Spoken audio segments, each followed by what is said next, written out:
Thank you, Mr. President. I've been sitting here for about an hour, and I got to think that the American people are pretty sick of what they've been hearing. We heard the senator from New York talk about how bad the Republicans were. We heard the senator from Utah talk in opposite fashion. It doesn't come anywhere close to solving the problems. And what I really think is we ought to have a discussion about how we got here. How do we find ourselves in the mess we're in? And I think we can look at history. There was a great historian by the name of Alexander Tyler. He looked at the ancient Greeks and looked at what happened to them as they fell. And he said this about republics. He said, all republics fail. All republics fail. They fail as soon as the people figure out that they can vote themselves money from the public treasury. Now, there's no question we're in hard times. There's no question that we need to do a stimulus package. And there's no question that the federal government has the power to make a big difference in a lot of people's lives who are hurting right now. And I don't think it would be fair to say that there is anybody in this chamber that doesn't want to try to accomplish that. The difference is how do you do it? And in doing so, what kind of problems do you create? And I think the way we got here is abandoning this little booklet. And if you read Article 1, Section 8 of the Constitution, and then you read what the founders had to say about Article 1, Section 8, it's called the enumerated powers. They were very clear in the role of the federal government. And we're in trouble today. This nation is in trouble today. Not something that we can't get out of. We can. Not something that the American spirit won't overcome.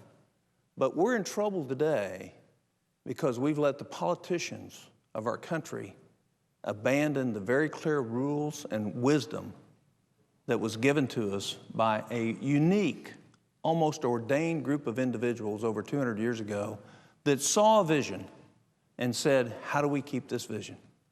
And so when we abandon this book, like we have, and like we did, and we get into trouble, it's important to recognize what we did wrong if we're going to try to fix it out.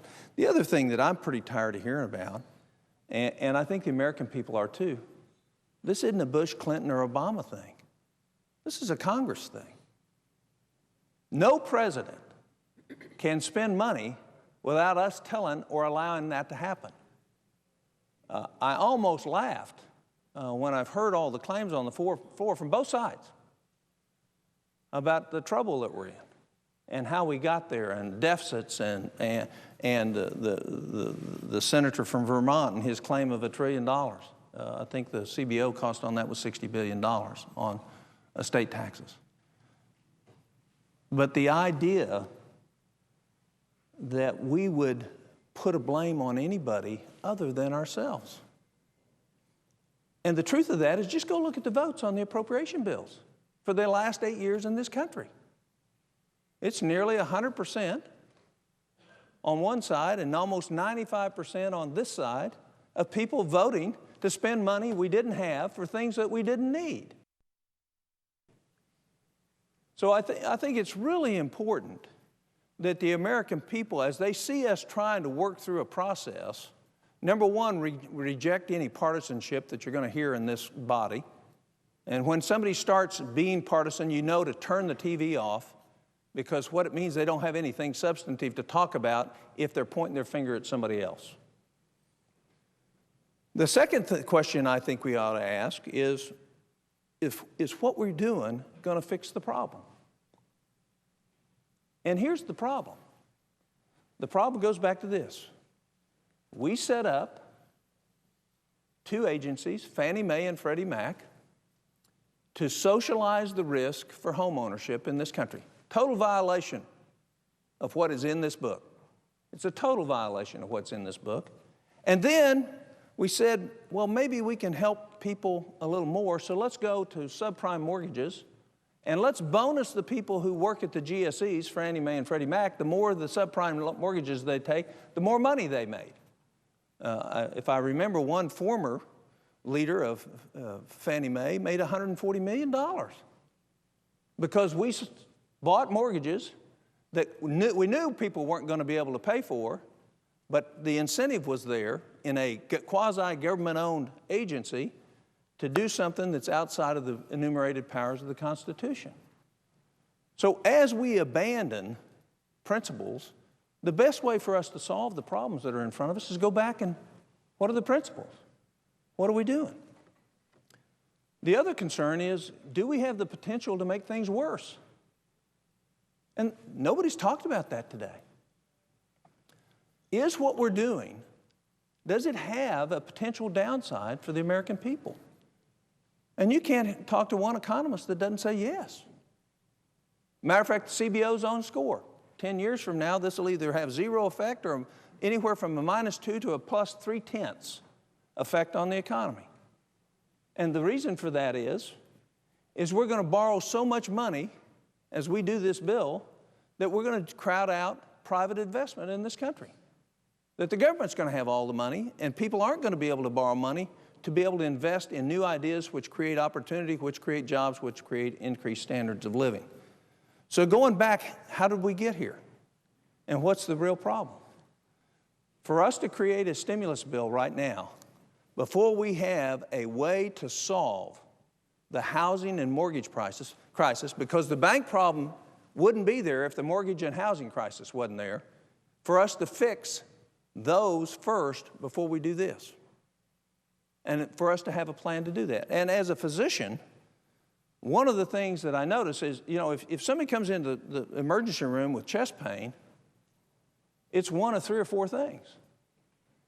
Either they've got an esophageal spasm, where their esophagus is irritated, or they have terrible reflux, where the fluids from their stomach's coming up and burning their esophagus, or they're having angina, heart pain, due to a lack of blood supply. If you treat the symptoms, you can make that angina go away, but they still have a vascular abnormality around their heart that could kill them. And my worry with this bill is we're treating symptoms. We're not treating the disease. And we're arguing, partisan arguing. Was this a bipartisan bill? Wasn't it a bipartisan bill? You did this over the last 8 years. You did this. You know what? We need the country thinking forward, not backward. And the guide for that has to be this, the Constitution, which every member of this body is sworn to uphold, but violates daily. We're in this trouble because the Congress of the United States put us in this trouble. And the blame lies solely here. Let me talk about the bill for a minute. This is the bill. I won't pick it up and wave it around with fear of I'd be called into account of using theatrics. But do the American people realize nobody who's going to vote on this bill has read it? There's $727 million worth of spending on every page of this bill. That's what it averages out. So we have a counting interest, not counting interest, under $800 billion bill that had 30 amendments in the Senate before it went to conference. 30 amendments. We hear they're accepted. Some of them were accepted. We voted on one unanimously and it got thrown out in conference. Just a simple little thing like maybe we ought to make sure the contracting's competitively bid. Now the language reads, we ought to try to do that, but we're not going to make sure that happens. Well, I brought along with me, thanks to somebody down in the Senate gift shop, this little green item. It's called a thimble. In Oklahoma, we have a statement for that kind of thinking. It's called, there's not any more common sense than what can fit in a thimble. And so when we take out something that's agreed to unanimously in the Senate to mandate competitive bidding so that even if we're wasting money, we waste it efficiently, you got to wonder what's going on. Well, let me tell you what's going on. This is a massive bill and supposedly doesn't have any earmarking, which is laughable if you've been around here any period of time. And the conference did clean it up so you can't truly find out where the earmarking is. You could find it out a little bit before it went to conference. Now you can't pinpoint it at all. But we're going to move from earmarking to a concept called phone marking. It's a new concept. It's more powerful than earmarking. And phone marking is this. This bill gets signed. $500 billion of it is going to be dispersed through the agencies. Guess what's the first thing that's going to happen after President Obama signs this bill? Members of Congress and senators are going to be on the phone saying, I want this money spent here, I want this money spent here, I want this money spent here. And if you don't, your appropriations next year, you're going to suffer. That's exactly what will happen with the money in this bill. And everybody who works inside Washington knows exactly that that'll be what happens. We've heard talks about the earmarks. I won't try to repeat some of the things that are in this bill, but I will talk about one. We have a private company that was developing, has spent several $1 million developing a railroad from California to Las Vegas. You know what this bill does? It wipes them out. They invested private capital to develop a railway. In excess of $10 million has already been invested in that. And with the whiffs of one earmark, we're going to bankrupt people who invested their life savings to try to do something good because the government's now going to do it through an earmark. And to try to accomplish something that has only been done in one country and not effectively.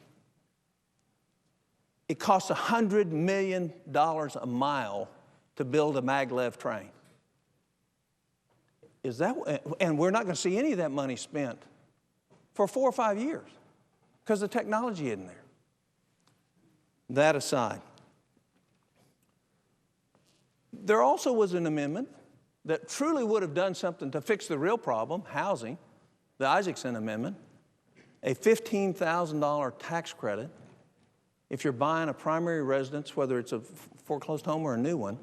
It really would have done something magnificent in terms of lessening the crisis in the housing. What did we do? Out. Had an overwhelming vote in the Senate, but it's out. How do you explain that? What's going on here? What's going on here is the initiation of what Alexander Tyler talked about is the failure of a republic. And it's about short-term political expedient thinking to the benefit of politicians instead of what is the best right thing we can do for our country. And the very claim that Senator McCain didn't offer a substantive bill that would have significantly increased the number of jobs created at a significantly lower cost, as scored by CBO and as scored by outside economists, is a spurious claim.